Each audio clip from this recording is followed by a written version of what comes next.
जितनी मेहनत करोगे, जितना संयम रखोगे, उतनी ही बड़ी सफलता तुम्हारे कदम चूमेगी। ऐसी सीख गौतम बुद्ध ने कई सालों पहले उस वक्त की पीढ़ी को क्यों दी थी? इसके पीछे का रहस्य क्या है? आज इसी रहस्य के बारे में हम गौतम बुद्ध की कहानियों के माध्यम से जानेंगे।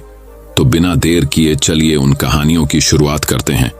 पहली कहानी दोस्तों बहुत समय पहले की बात है। एक अत्यंत श्रद्धेय साधु थे। वह बहुत कम उम्र में ध्यान के लिए हिमालय की ऊंची ठंडी चोटियों पर चले गए और नागाओं के विभिन्न संप्रदायों के साथ 20 साल बिताने और दिव्य शक्तियां प्राप्त करने के बाद वापस आकर अपना आश्रम शुरू किया।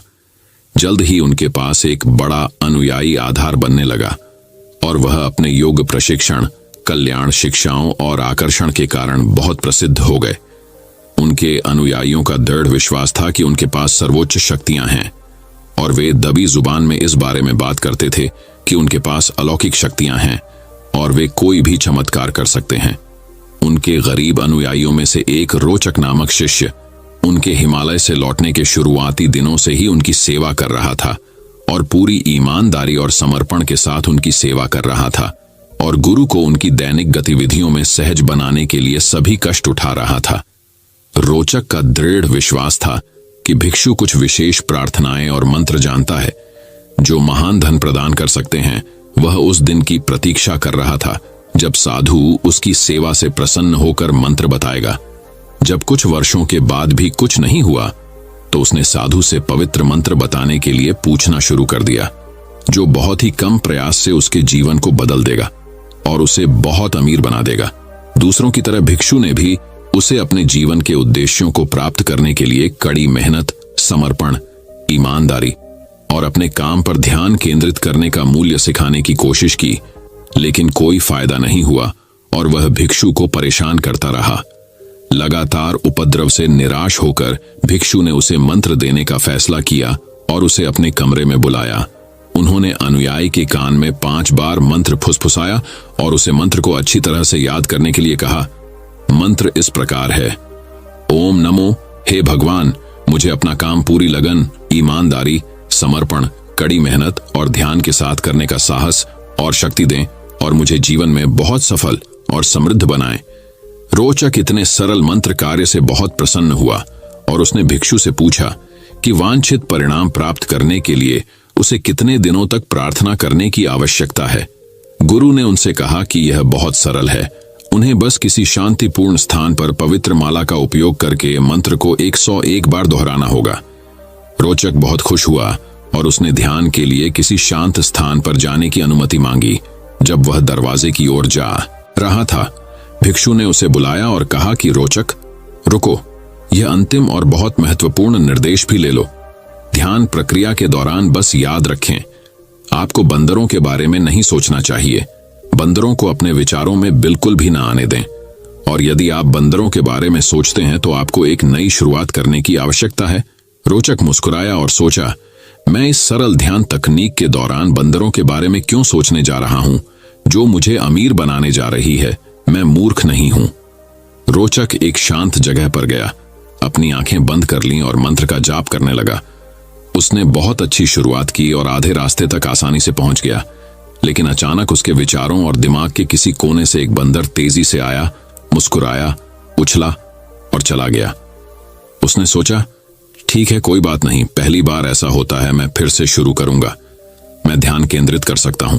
बंदरों के बारे में सोचे बिना 100 बार मंत्र पढ़ना इतना कठिन नहीं है।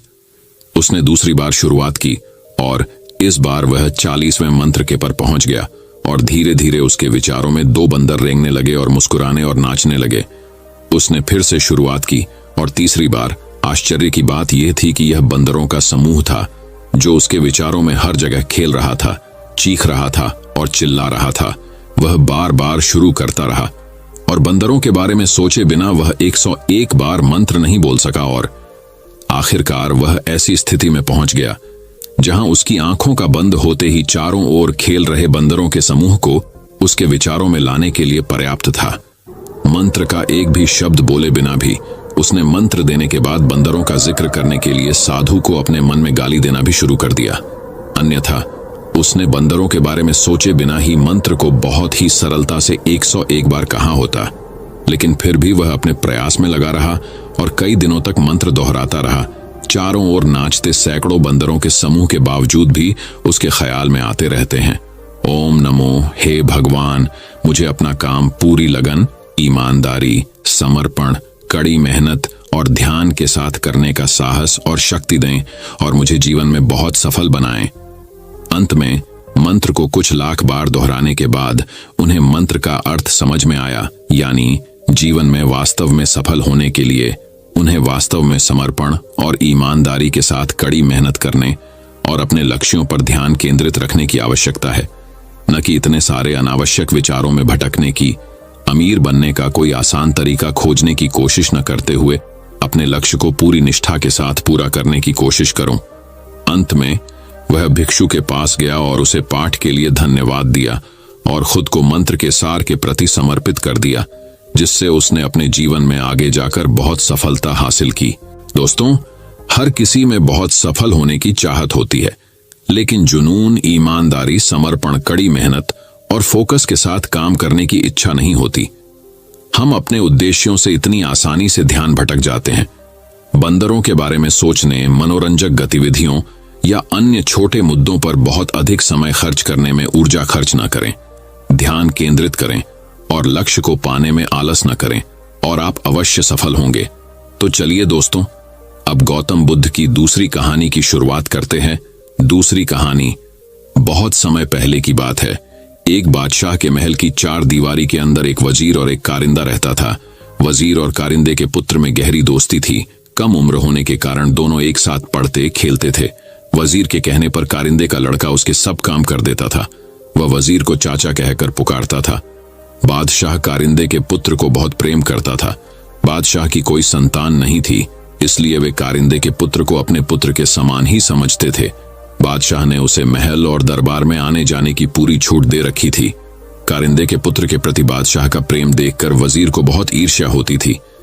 वजीर चाहता था कि बादशाह केवल उसके पुत्र को ही प्रेम करें। यदि बादशाह ने उसके पुत्र को गोद ले लिया तो बादशाह की मृत्यु के बाद उसका पुत्र ही राजगद्दी पर बैठेगा। वजीर की इच्छा के विपरीत बादशाह का प्रेम कारिंदे के पुत्र के प्रति बढ़ता ही गया। बादशाह वजीर के पुत्र को जरा भी पसंद नहीं करते थे, इसलिए वजीर कारिंदे और उसके पुत्र से मन ही मन ईर्ष्या करने लगा। वजीर ने कारिंदे के पुत्र को मारने का निश्चय किया। वजीर ने कारिंदे के पुत्र को रुमाल और पैसे देकर गोश्त लाने के लिए कहा। वजीर ने कारिंदे के पुत्र को अच्छी तरह समझाया कि गोश्त बाजार में गली के नुक्कड़ वाली दुकान से ही लाना। कारिंदे का बेटा रुमाल और पैसे लेकर बाजार की ओर चल दिया। उसने देखा कि उसका मित्र वजीर का बेटा भी वहां पर खेल रहा है। वजीर के लड़के ने कारिंदे के पुत्र से कहा कि तुम मेरा दांव खेलो, मैं जाकर गोश्त ले आऊंगा। कारिंदे के पुत्र ने उसे पैसे और रुमाल देकर दुकान का पता बता दिया। इस प्रकार वजीर का पुत्र गोश्त लेने चला गया और कारिंदे का पुत्र दांव खेलने लगा। वजीर के पुत्र ने दुकानदार को पैसे और रुमाल देकर कहा कि इसमें गोश्त बांध दो। कसाई ने रुमाल में बने हुए निशान को पहचान लिया। इस रुमाल को वजीर ने कसाई को दिखाते हुए कहा था कि जो लड़का इस रुमाल को लेकर गोश्त लेने आए, तुम उसे मौत के घाट उतार देना।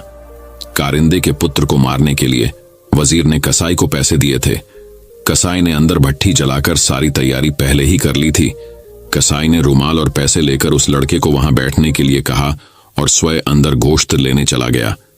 जब कसाई बाहर आया, कसाई ने तुरंत उस लड़के को उठाकर जलती हुई भट्ठी में झोंक दिया। कारिंदे का पुत्र अपना दांव खेलकर अपने घर जा रहा था कि उसे रास्ते में वजीर मिल गया। कारिंदे के पुत्र ने पूछा, चाचा, भैया गोश्त ले आया? इतना सुनकर वजीर के पैरों के नीचे से जमीन खिसक गई। तभी कारिंदे के पुत्र ने कहा, चाचा, भैया ने मुझसे रुमाल और पैसे ले लिए थे और कहा कि तुम मेरा दांव खेल लो, मैं गोश्त लेकर घर चला जाऊंगा।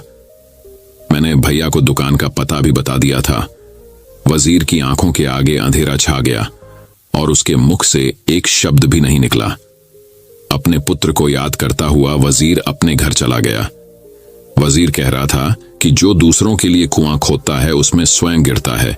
इस कहानी से हमें यही शिक्षा मिलती है कि हमें कभी किसी का बुरा नहीं करना चाहिए और हमें जो मिले उसी में समाधान रहना चाहिए। तो चलिए दोस्तों, अब गौतम बुद्ध की तीसरी कहानी की शुरुआत करते हैं। तीसरी कहानी बहुत समय पहले की बात है। किसी गांव में एक किसान रहता था। उस किसान की एक बहुत ही सुंदर बेटी थी। दुर्भाग्यवश गांव के जमींदार से उसने बहुत सारा धन उधार लिया हुआ था। जमींदार बूढ़ा और क्रूर था। किसान की सुंदर बेटी को देखकर उसने सोचा, क्यों न कर्जे बदले किसान के सामने उसकी बेटी से विवाह का प्रस्ताव रखा जाए। जमींदार किसान के पास गया और उसने कहा, तुम अपनी बेटी का विवाह मेरे साथ कर दो, बदले में मैं तुम्हारा सारा कर्ज माफ कर दूंगा। जमींदार की बात सुनकर किसान और किसान की बेटी के होश उड़ गए। तब जमींदार ने कहा, चलो गांव की पंचायत के पास चलते हैं और जो निर्णय वे लेंगे उसे हम दोनों को ही मानना होगा। वो सब मिलकर पंचायत के पास गए और उन्हें सब कह सुनाया। उनकी बात सुनकर पंचायत ने थोड़ा सोच विचार किया और कहा, यह मामला बड़ा उलझा हुआ है, अतः हम इसका फैसला किस्मत पर छोड़ते हैं। जमींदार सामने पड़े सफेद और काले रोड़ों के ढेर से एक काला और एक सफेद रोड़ा उठाकर एक थैले में रख देगा। फिर लड़की बिना देखे उस थैले से एक रोड़ा उठाएगी और उस आधार पर उसके पास 3 विकल्प होंगे। अगर वो काला रोड़ा उठाती है तो उसे जमींदार से शादी करनी पड़ेगी और उसके पिता का कर्ज माफ कर दिया जाएगा। अगर वो सफेद पत्थर उठती है तो उसे जमींदार से शादी नहीं करनी पड़ेगी और उसके पिता का कर्ज भी माफ कर दिया जाएगा। अगर लड़की पत्थर उठाने से मना करती है तो उसके पिता को जेल भेज दिया जाएगा। पंचायत के आदेशानुसार जमींदार झुका और उसने 2 रोड़े उठा लिए। जब वो रोड़ा उठा रहा था तो तब तेज आंखों वाली किसान की बेटी ने देखा कि उस जमींदार ने दोनों काले रोड़े ही उठाए हैं और उन्हें थैले में डाल दिया है। लड़की इस स्थिति से घबराए बिना सोचने लगी कि वो क्या कर सकती है। उसे 3 रास्ते नजर आए। पहला रास्ता, वह रोड़ा उठाने से मना कर दे और अपने पिता को जेल जाने दे, सबको बता दे कि जमींदार दोनों काले पत्थर उठाकर सबको धोखा दे रहा है। तीसरा रास्ता, वह चुप रहकर काला पत्थर उठा ले और अपने पिता को कर्ज से बचाने के लिए जमींदार से शादी करके अपना जीवन बलिदान कर दे। उसे लगा कि दूसरा तरीका सही है, पर तभी उसे एक और भी अच्छा उपाय सूझा। उसने थैले में अपना हाथ डाला और एक रोड़ा अपने हाथ में ले लिया और बिना रोड़े की तरफ देखे उसके हाथ से फिसलने का नाटक किया। उसका रोड़ा अब हजारों रोड़ों के ढेर में गिर चुका था और उनमें ही कहीं खो चुका था। लड़की ने कहा, है भगवान, मैं कितनी फूहड़ हूं, लेकिन कोई बात नहीं, आप लोग थैले के अंदर देख लीजिए कि कौन से रंग का रोड़ा बचा है, तब आपको पता चल जाएगा कि मैंने कौन सा उठाया था जो मेरे हाथ से गिर गया। थैले में बचा हुआ रोड़ा काला था। सब लोगों ने मान लिया कि लड़की ने सफेद पत्थर ही उठाया था। जमींदार के अंदर इतना साहस नहीं था कि वो अपनी चोरी मान। लड़की ने अपनी सोच से असंभव को संभव कर दिया। तो चलिए दोस्तों, अब गौतम बुद्ध की चौथी कहानी की शुरुआत करते हैं। चौथी कहानी, वाराणसी के वनों में कभी एक सुवर्ण मृग रहता था। उसकी आंखों रत्न सी चमकीली, सींग रजत की कांति लिए हुए तथा उसका शरीर अन्य हिरणों से अधिक बड़ा और सुंदर था। वह 500 मृगों का राजा था और उसे निग्रोधराज के नाम से पुकारा जाता था। उसी वन में उसी के सदृश एक और हिरण रहता था। वह भी 500 मृगों का राजा था। उसका नाम साखा था। उन दिनों वाराणसी नरेश को हिरण का मांस बहुत प्रिय था। हर रोज उसे हिरण के मांस के नए नए व्यंजन खाने का शौक था। राजा के अनुचर इससे बहुत परेशान रहते थे, क्योंकि हिरण बड्ढे चौकन्ने और बड्ढी तेज चौकद्दियां भर क्षण भर में आंखों से ओझल हो चाहते थे। एक दिन राजा के आदमियों ने प्रतिदिन हिरण के पीछे न भागने का एक निदान ढूंढ निकाला। उन लोगों ने वन से नगर को जाने वाली एक पगडंडी को छोड़ सारे को चारों तरफ से घेर लिया और ढोल बाजे के साथ वन केंद्र को बढ़ने लगे। तब सारे मृग नगर को जाने वाली पगडंडी से होते हुए राजा के एक उद्यान में इकट्ठे हो गए। जैसे ही सारे मृग उद्यान में पहुंचे, लोगों ने उद्यान द्वार बंद कर दिया। उन्हीं मृगों के बीच 2 स्वर्ण मृग भी थे। राजा ने जब उनकी चर्चा सुनी तो स्वयं भी वह उन्हें देखने आया तथा उनकी विशिष्टता के कारण उन्हें प्राणदान दे दिया। उस दिन के पश्चात जब भी राजा के अनुचर किसी हिरण को मारने आते तो उनके आगमन से डरकर हिरण जहां तहां भाग दौड़ डच करने लगते, जिसके कारण एक हिरण के स्थान पर अनेक हिरण मारे जाते या घायल हो जाते। इस आपदा से बचने के लिए हिरणों ने एक सभा की ओर तय किया कि प्रतिदिन एक हिरण राजा के घात स्थान पर स्वयं जाकर अपना बलिदान करे। राजा के अनुचरों को भी हिरणों के सहयोग से प्रसन्नता हुई और वे केवल आए हुए वध्य हिरण के ही प्राण हरते थे। एक दिन एक मादा हिरणी की बारी आई। उसके पेट में एक नन्हा हिरण पल रहा था। चूंकि वह साखा हिरण की झुंड में रहती थी, इसलिए वह अपने राजा के पास जाकर अपने बदले किसी और को भेजने की प्रार्थना करने लगी।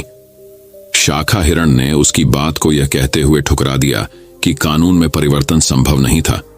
रोती बिलखती वह हिरणी फिर निग्रोधराज के पास पहुंची और उसके सामने भी अपनी प्रार्थना दोहराई। निग्रोधराज ने तब उसकी सहायता के लिए अपने प्राणों की बलि देना उचित समझा। अगले दिन जब राजा के अनुचरों ने वध्य स्थान पर एक स्वर्ण मृग को मरने के लिए तैयार खड्डा पाया तो उक्त घटना की सूचना तत्काल राजा को पहुंचाई। प्राणदान पाकर भी वह हिरण क्यों मृत्यु के लिए तत्पर था, इसका कारण राजा ने जानना चाहा। इसलिए उसने तत्काल घटना स्थल पर पहुंचकर निग्रोधराज से उसकी मृत्यु की तत्परता का कारण जानना चाहा। निग्रोधराज ने तब उसे गर्भिणी हिरणी की कथा सुनाई, जिसे सुनकर राजा ने उसके साथ उस गर्भवती हिरणी को भी अभयदान दिया। निग्रोधराज ने फिर अन्य हिरणों के विषय में पूछा कि उनके प्राणों के लिए राजा क्या करना चाहेंगे। राजा ने तब कहा, उन्हें भी प्राणदान प्राप्त होगा। निग्रोध ने पूछा, शेष जानवरों के प्राणों का क्या होगा? राजा ने कहा, उन्हें भी जीवनदान मिलेगा। मृग ने फिर पंछी और जलचरों के प्राणों के विषय में भी पूछा। राजा ने तब अपने राज्य में रहने वाले समस्त पक्षी और मत्स्य आदि की अवध्यता की घोषणा कर दी, और जब तक वह राजा जीवित रहा उसके राज्य में किसी भी जीव जंतु की हत्या नहीं की गई। तो चलिए दोस्तों, अब गौतम बुद्ध की 5वीं कहानी की शुरुआत करते हैं। 5वीं, गौतम बुद्ध और शिकारी। एक समय की बात है, महात्मा बुद्ध अपनी तपस्या में लीन थे। उन्हें तपस्या में बैठे हुए कई दिन बीत चुके थे। तभी एक शिकारी उस रास्ते जा रहा था। उस शिकारी ने महात्मा बुद्ध को पहचान लिया। शिकारी ने महात्मा बुद्ध के बारे में बहुत बढ़ाई सुनी थी, किंतु वह महात्मा बुद्ध की बढ़ाई से संतुष्ट नहीं था। उसने परीक्षा लेने के लिए सोचा। शिकारी पहले तो महात्मा बुद्ध को एक छोटा सा पत्थर फेंक कर मारता है, किंतु महात्मा बुद्ध कोई प्रतिक्रिया नहीं करते हैं, क्योंकि उनका मानना था शरीर को तकलीफ होती है, आत्मा को नहीं। अतः शिकारी द्वारा फेंके गए पत्थर के कारण शरीर को कष्ट हुआ, किंतु आत्मा को नहीं। शिकारी कुछ समय सोचता रहा, महात्मा बुद्ध कुछ प्रतिक्रिया करेंगे, किंतु महात्मा बुद्ध अपनी तपस्या में लीन थे। उन्होंने कोई प्रतिक्रिया नहीं की। पुनः शिकारी ने पत्थर फेंका। वह पत्थर महात्मा बुद्ध के आंखों के ऊपर लगा और उस जगह से खून बहने लगा। महात्मा बुद्ध को आभास हुआ उनके शरीर से रक्त बह रही है, किंतु वह फिर भी अपनी तपस्या से नहीं उठे। शिकारी को गुस्सा आया और उसने पुनः एक पत्थर और महात्मा बुद्ध की ओर फेंका। महात्मा बुद्ध के शरीर से अब खून अधिक बहने लगी। इतनी पीड़ा महसूस कर महात्मा बुद्ध के आंखों से आंसू निकलने लगा। शिकारी ने महात्मा बुद्ध के पास जाकर पूछा, आपको जब मैंने पत्थर मारा तो आपने कोई प्रतिक्रिया नहीं दी? महात्मा बुद्ध ने बड़े ही सरलता के साथ कहा, क्योंकि इससे मेरे शरीर को कष्ट हुआ है, मेरे मन मस्तिष्क को नहीं। शिकारी अचंभित रह गया। उसने पूछा, फिर आपके आंखों से आंसू क्यों बह रहे हैं? इस पर महात्मा बुद्ध ने पुनः कहा, तुम्हारे द्वारा किए गए अनुचित कार्य के परिणाम के बारे में मेरा मस्तिष्क, मेरी आत्मा विचार कर रो रही है। तुमने इतना बड़ा पाप किया है, तुम्हें कैसी सजा मिलेगी? बुद्ध की बातों को सुनकर शिकारी महात्मा बुद्ध के चरणों में नतमस्तक हुआ और उनसे क्षमा याचना की। महात्मा बुद्ध क्षमाशील व्यक्ति थे।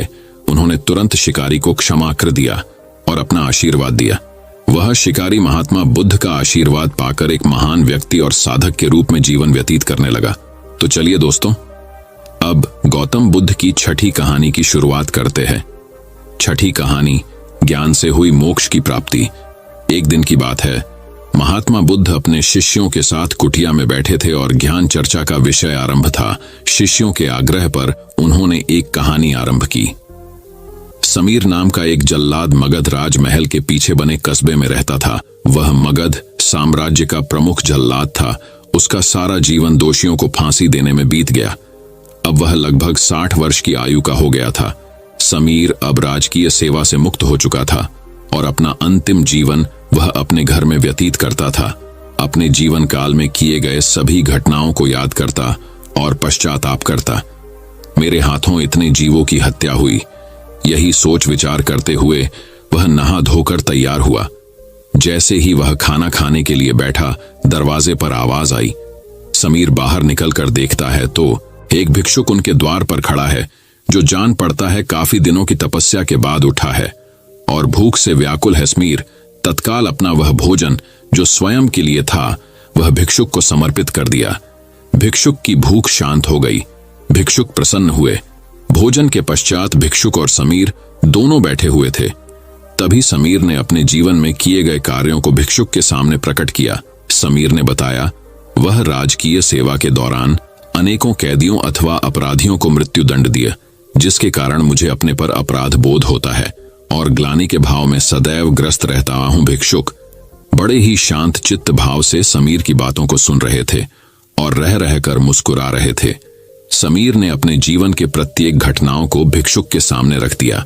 समीर की सभी बातें समाप्त होने के बाद भिक्षुक ने उसे दोनों हाथों से उठाया और हृदय लगा लिया। कहा, वत्स, तुमने यह सब क्या स्वयं से किया या फिर किसी के आदेश के कारण? समीर बोल पड़ा, यह सब सिद्ध होने के बाद राजा के आदेश पर यही मैंने मृत्यु दंड दिया। वत्स, फिर तुम दोषी कैसे हो? तुमने तो अपने स्वामी के आदेशों का पालन किया है। ऐसा कहते हुए भिक्षुक ने समीर को धम्म के उपदेशों को सुनाया। उपदेश पूर्ण कर भिक्षुक वापस लौट गए। समीर जैसे ही भिक्षुक को विदा कर वापस आता है, उसकी मृत्यु हो जाती है, जिसके उपरांत उसे मोक्ष की प्राप्ति होती है। कहानी अंत कर महात्मा बुद्ध शांत हुए। महात्मा बुद्ध के शिष्य इस पूरी घटना को ध्यानपूर्वक सुन रहे थे। उन्होंने महात्मा बुद्ध से पूछा, जिसने जीवन भर अनेकों हत्या की थी, वह मोक्ष कैसे प्राप्त कर सकता है? महात्मा बुद्ध मुस्कुराए और अपने शिष्यों को समझाया, जिसने जीवन में पहली बार ज्ञान की प्राप्ति की हो, अंत समय जिसका निकट हो और ज्ञान के शब्द उसके कानों में पड़े हों, वह मोक्ष की प्राप्ति कर लेता है। महात्मा बुद्ध ने बताया, हजारों हजार शब्दों के उपदेश व्यर्थ हैं। जब तक व्यक्ति का मन शांत ना हो, मन शांत होने पर एक शब्द से भी ज्ञान प्राप्त हो सकता है। तो चलिए दोस्तों, अब गौतम बुद्ध की 7वीं कहानी की शुरुआत करते हैं। 7वीं कहानी, पुष्प के बदले शरण। एक समय की बात है, महात्मा बुद्ध अपने शिष्यों के साथ मगध आए हुए थे। वहां एक चंदोसा नाम का मोची गांव के बाहर अपनी कुटिया बनाकर रहता था। उसके परिवार में उसकी पत्नी और 4 बच्चे रहा करते थे। चंदोसा की कुटिया के बाहर एक बड़ा सा तालाब था, जिसमें बरसात का पानी जमा हुआ करता था। चंदोसा सवेरे उठकर जब तालाब पर गया तो उसे एक कमल का पुष्प दिखाई दिया जो दिव्य था। चंदोसा ने अपनी पत्नी फुलौरी को उस पुष्प के बारे में बताया। फुलौरी शांत स्वभाव की थी और पतिव्रता भी थी। फुलौरी ने तत्काल बताया, महात्मा बुद्ध यहाँ आए हुए हैं। शायद वह इस ताल के पास से गुजरे होंगे, जिसके कारण यह फूल हुआ है। चंदोसा के मन में अमीर बनने का स्वप्न जाकर झटपट तालाब में कूद गया और उस पुष्प को तोड़कर ले आया और अपनी पत्नी से आगे की रणनीति बताता है। मैं यह पुष्पा राजा को देकर इसके बदले ढेर सारा मूल्य प्राप्त करूंगा और हम लोग अपना जीवन आराम से व्यतीत करेंगे। फुलौरी, यह तो अच्छी बात है। यह पुष्प हमारे किस काम का? यह राजा को ही दे। आइए। चंदोसा, ठीक है, मैं शीघ्र ही लौट कर आता हूं। कहते हुए वह राजमहल की ओर तेज कदमों से निकल पड़ा। रास्ते में चंदोसा को तेज कदमों से जाते हुए एक व्यापारी देख लेता है। उसके हाथों में दिव्य पुष्प देखकर व्यापारी के मन में उस पुष्प को प्राप्त करने की अभिलाषा जागृत होती है। व्यापारी आवाज देकर चंदोसा को बुलाता है और उस पुष्प का मूल्य पूछता है। व्यापारी उस पुस्तक का मूल्य 2 स्वर्ण मुद्रा देने को तैयार हो जाता है, किंतु अंत समय में चंदोसा यह सोचता है, व्यापारी जब इस पुष्प का मूल्य 2 स्वर्ण मुद्रा दे रहा है तो राजा अवश्य ही इसके अधिक मूल्य देगा। व्यापारी को न करते हुए वह राजमहल की ओर दौड़ता हुआ निकल गया। राह में राजा रत्नेश आते दिखाई दिए। चंदोसा ने उस पुष्प को राजा को दिखाया। राजा उस पुष्प का मूल्य 5 स्वर्ण मुद्रा देने को शीघ्र तैयार हो गए। चंदोसा सोच में पड़ गया कि इस पुष्पों में ऐसी क्या खास बात है जो व्यापारी और राजा इसकी प्राप्ति करना चाहते हैं, और मेरे पास यह पुष्प है जिसका मैं प्रयोग या मूल्य नहीं जानता। यह कितना मूल्यवान है, इसकी समझ मुझे नहीं है। एकाएक चंदोसा के दिमाग में बिजली सी कौंध जाती है। वह राजा को भी न करते हुए वह महात्मा बुद्ध के शरण में पहुंच जाता है। महात्मा बुद्ध के चरणों में गिरकर वह पुष्प उन्हें समर्पित कर देता है और अपने शरण में संरक्षण मांगता है। महात्मा बुद्ध चंदोसा को उठाकर हृदय से लगा लेते हैं और उसे अपने शरण में लेते हैं। चंदोसा को ज्ञान प्राप्त होता है। फिर वह अपने समाज में ज्ञान के माध्यम से समाज की पीड़ा हरने का प्रयत्न करता है और आजीवन महात्मा बुद्ध का शिष्य बन जाता है। गौतम बुद्ध ने समाज के उन्नति तथा अध्यात्म की तरफ ध्यान आकर्षित करने के लिए जीवन के परम उद्देश्य को समाज के बीच साक्षात्कार कराया। उपरोक्त कहानी के माध्यम से अपने सामाजिक तथा जीवन के नैतिक शिक्षा का साक्षात्कार किया। उक्त लेख आपको कैसा लगा, अपने सुझाव तथा विचार कमेंट बॉक्स में लिखें। तो चलिए दोस्तों, अब गौतम बुद्ध की 8वीं कहानी की शुरुआत करते हैं। 8वीं कहानी, मन को शांत कैसे करें। एक बार गौतम बुद्ध अपने शिष्यों के साथ एक गांव की तरफ जा रहे थे। तभी उन्होंने देखा कि एक युवक बेहद गुस्से में पहाड़ी की तरफ जा रहा है। बुद्ध उसे देखते ही समझ गए कि या तो ये किसी की हत्या करने जा रहा है या फिर खुद आत्महत्या करने। वो युवक जैसे ही पहाड़ी से कूदने जा रहा था, गौतम बुद्ध ने तुरंत उसका हाथ पकड़कर उसे खींच लिया। यह देख उस युवक ने कहा, आप मेरा हाथ छोड़ दे, ये मेरा जीवन है, मैं जो चाहे इसके साथ करूं, आप मुझे मत रोकना। गौतम बुद्ध ने कहा, ठीक है, तुम चाहो तो दोबारा से कूद जाना, लेकिन पहले 10 मिनट रुक जाओ। 10 से 12 बार लंबी सांसें लो और अपनी हथेलियों को खोल दो, उसके बाद ही मैं तुम्हें दोबारा आत्महत्या करने दूंगा, उससे पहले नहीं। युवक बोला, आप मुझे बेकार ही इतना परेशान कर रहे हैं, मैं पहले से ही इतना परेशान हूं, लेकिन अगर आप कहते हैं तो ठीक है, मैं 10 बार बाहर लंबी सांसें ले लेता हूं, अपनी हथेलियां खोल देता हूं, उसके बाद आप मुझे आत्महत्या करने से नहीं रोकेंगे। उस युवक ने अपनी आंखें बंद की, 10 बार लंबी सांसें ली, अपनी हथेलियों को खोला और फिर धीरे धीरे अपनी आंखें खोली। फिर महात्मा बुद्ध ने कहा कि ठीक है, अब तुम जा सकते हो। वह युवक पहाड़ी की तरफ गया। उसने जैसे ही कदम आगे बढ़ाए, पहाड़ी के नीचे देखा, वह देखते ही पीछे हट गया और वापस जाकर बुद्ध से बोला, आप कौन हैं? आपसे तेजस्वी व्यक्ति मैंने आज तक नहीं देखा, अभी मेरे साथ क्या हुआ है? क्या आप मुझे समझा सकते हैं? कुछ वक्त पहले तो मैं इस पहाड़ी से कूद जाता, लेकिन अब एक भय उत्पन्न हो गया है। बुद्ध मुस्कुराए और बोले, जब तुम पहाड़ी से कूदने वाले थे तब तुम्हारे अंदर क्रोध था। क्रोध सोचने समझने की शक्ति को नष्ट कर देता है। हमारी बुद्धि उस वक्त काम करना बंद कर देती है। उस समय तुम फिर वो करते हो जो तुम्हारा मन कहता है। उस समय तुम क्रोधित थे, तुम्हारा मन एक जगह नहीं था। उस समय तुम खुद को खत्म कर देना चाहते थे, लेकिन जब तुमने अपनी आंखें बंद करके लंबी सांसें और अपनी हथेलियों को खोला, तब तुम्हारा दिमाग और मन दोनों शांत हो गया और तुम्हारी नकारात्मक ऊर्जा सकारात्मक ऊर्जा में बदल गई, जिसके कारण तुम्हारी बुद्धि को नियंत्रण प्राप्त हुआ और तुम सही निर्णय लेने में सक्षम हो सके। युवक बोला, आप कौन हैं? बुद्ध ने कहा, ये जगत के लोग मुझे बुद्ध कहते हैं। युवक बुद्ध के चरणों में गिर गया और बोला, की है बुद्ध, आप मुझे अपनी शरण में शामिल कर लें। मैं तो अपने पिता को सबक सिखाना चाहता था, इसलिए आत्महत्या करने जा रहा था। बुद्ध ने कहा कि आत्महत्या करके कोई इस शरीर के साथ कुछ भी नहीं कर सकता। जब तक हमारे पास यह शरीर है, हम कुछ भी कर सकते हैं, लेकिन यदि यह शरीर नहीं होगा तो हम कुछ भी नहीं कर सकते। युवक कहता है, आप सही कहते हैं बुद्ध, लेकिन आप नहीं जानते, मेरे पिता ने मुझे बहुत अपमानित किया है। वह मुझे हर बात पर टोकते हैं। बचपन में वो मुझसे बेहद प्रेम करते थे। उसके बाद उन्होंने मुझे शिक्षा प्राप्त करने के लिए गुरुकुल भेज दिया। मैं हमेशा सोचता था कि मैं गहन अध्ययन करके उनका नाम रोशन करूंगा और मेरे पिता यह सब देखकर बहुत खुश होंगे। जब मैं शिक्षा पूरी करके वापस आया, तब मैंने अपने पिता को बताया कि मैंने सारे शास्त्र, वेद, उपनिषद कंठस्थ कर लिए हैं और मुझसे बड़ा ज्ञानी कोई नहीं है। तब वो खुश होने की जगह मुझसे कहते हैं कि अपने आप को ज्यादा ज्ञानी होने के भ्रम में मत डालो, ना ही खुद में अहंकार लाओ। मैं तो उन्हें दिखाना चाहता था कि मैंने कितना गहन अध्ययन किया है। मैं बड़े बड़े शास्त्रार्थ में जाने लगा। सभी मेरे ज्ञान से प्रभावित होने लगे। सभी ने मुझे महान जाता माना, लेकिन मेरे पिता ने नहीं माना। वह मेरे शास्त्रार्थ के बीच पहुंच जाते और मेरे बताए गए ज्ञान में कुछ ना कुछ कमी निकालते और सबके आगे मुझे अपमानित करते। वो मेरे साथ रहने वाले मित्रों को भी अपमानित करते थे, यह कहकर कि वो मेरा जीवन बर्बाद कर देंगे क्योंकि वह मेरा साथ देते थे। मेरे ज्ञान की प्रशंसा करते थे। मैं समझ नहीं पा रहा था कि वह ऐसा क्यों कर रहे हैं।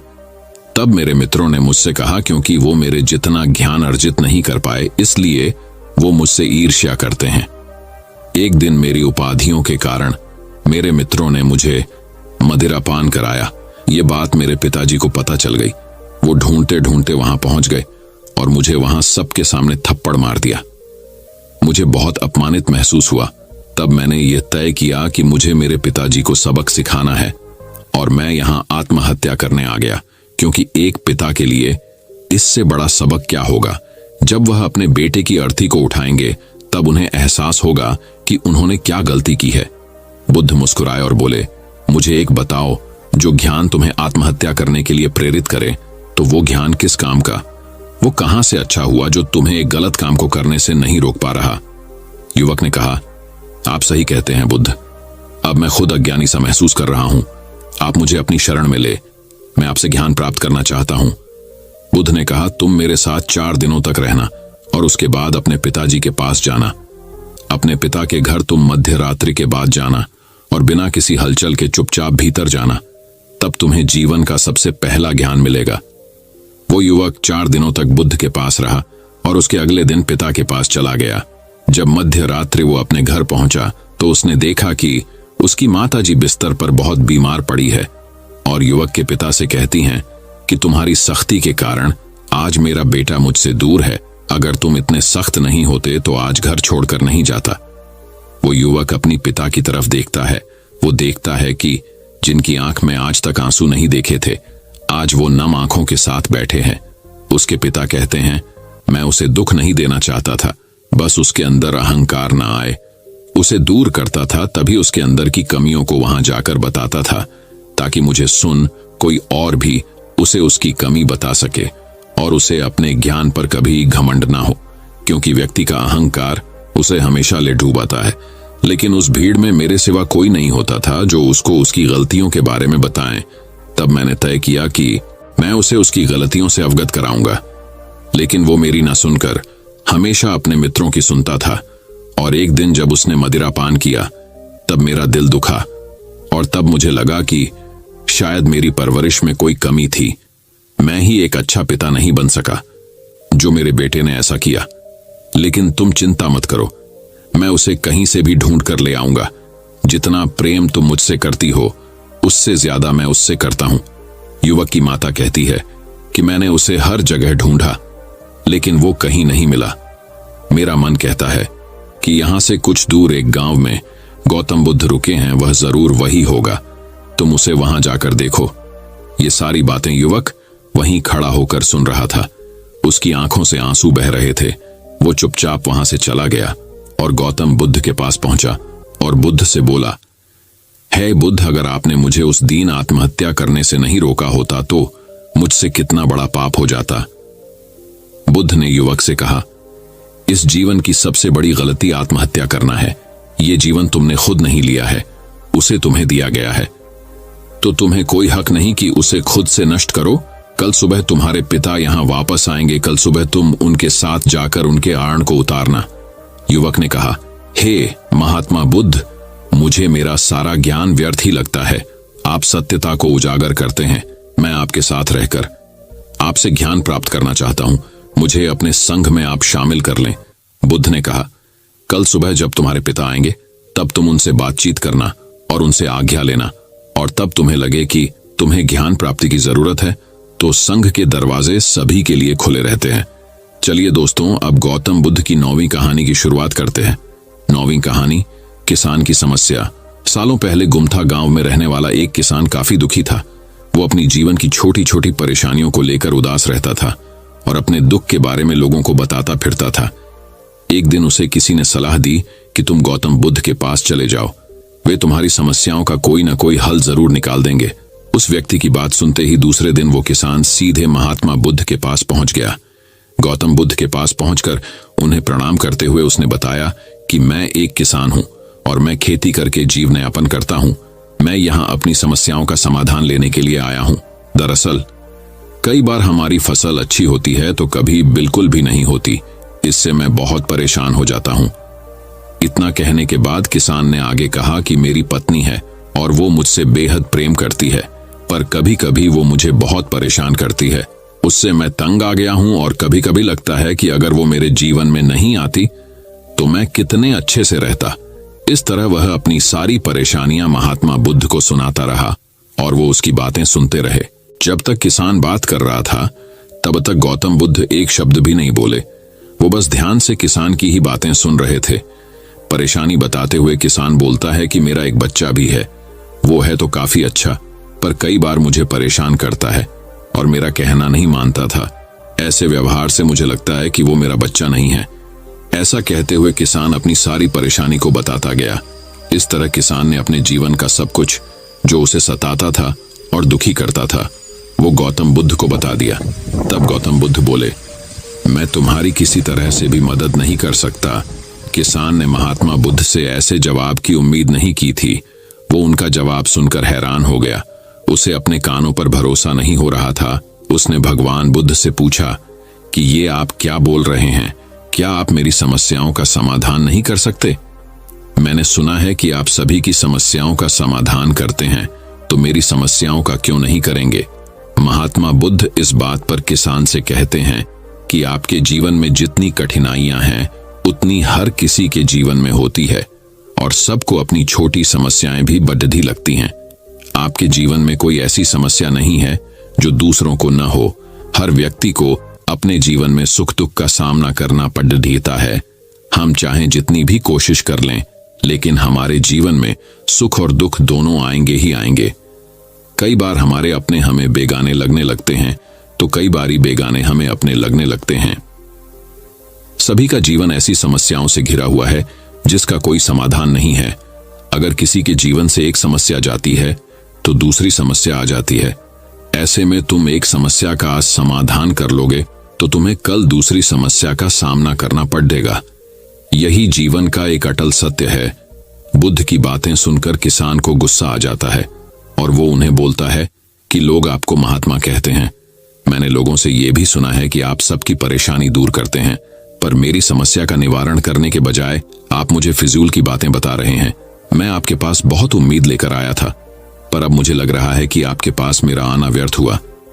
मैंने जो भी आपके बारे में सुना था वो सब झूठ है। महात्मा बुद्ध को इतना कहकर किसान वहां से जाने लगता है। तभी उससे भगवान बुद्ध कहते हैं कि तुमने जो समस्याएं बताई हैं उनका मैं समाधान नहीं कर सकता, पर मैं तुम्हारी दूसरी परेशानी का निवारण कर सकता हूं। बुद्ध की बातें सुनकर किसान हैरान हो गया और बुद्ध से कहता है कि मैंने जो समस्या बताई उसके अलावा मुझे कोई और समस्या नहीं है, और है भी तो मुझे उसका ज्ञान क्यों नहीं है? बुद्ध उनसे कहते हैं कि आपकी समस्या यह है कि आप नहीं चाहते हैं कि आपके जीवन में किसी तरह की समस्या हो, खुद को किसी तरह की समस्या न हो। ये सोच रखना ही दूसरी समस्याओं का कारण बनता है। आपको यह स्वीकार कर लेना चाहिए कि हर व्यक्ति के जीवन में किसी न किसी तरह की समस्या होती है। ये सोचना छोड़ दो कि आप इस दुनिया के सबसे दुखी इंसान हो। आपको अपने आसपास के लोगों को देखना चाहिए, क्योंकि बाकी लोग भी किसी न किसी चीज से परेशान और दुखी हैं। जीवन में सुख और दुख आकर ही रहेंगे, उसे कोई नहीं बदल सकता। बस तुम्हें दोनों ही स्थिति में खुद को काबू में रखना होगा। इससे दुख का असर तुम पर ज्यादा नहीं होगा। ऐसे में तुम्हें यह सोचना छोड़ना होगा कि तुम्हारे जीवन में समस्या ना हो, तभी तुम हर समस्या का आसानी से सामना कर पाओगे। बुद्ध की बातें सुनकर किसान उनके पैरों पर गिर गया और उनसे माफी मांगने लगा। वो समझ चुका था कि महात्मा बुद्ध उससे क्या कहना चाह रहे हैं। कहानी से सीख, हमें अपनी छोटी छोटी परेशानियों के लिए किसी से शिकायत नहीं करनी चाहिए, बल्कि उन परेशानियों का खुद से सामना करना चाहिए। दोस्तों, मैं उम्मीद करता हूं कि यह कहानी सुनने से आपके जीवन में अच्छे बदलाव आए होंगे। आपको इस वीडियो से क्या सीखने मिला ये कमेंट करके जरूर बताइए, और अपने परिवार, दोस्तों या आपके करीबी इंसान के साथ ये कहानी शेयर करके उन्हें भी इस ज्ञान से परिचित करवाए। बाकी अगर आपको ये वीडियो दिल से अच्छी लगी हो तभी इस वीडियो को लाइक कर देना, और आपने अब तक इस चैनल को सब्सक्राइब ना किया हो तो चैनल को सब्सक्राइब भी जरूर कर देना। आपका हर दिन शुभ हो और खुशियों से आपका जीवन भरा रहे। धन्यवाद। नमो बुद्धाय।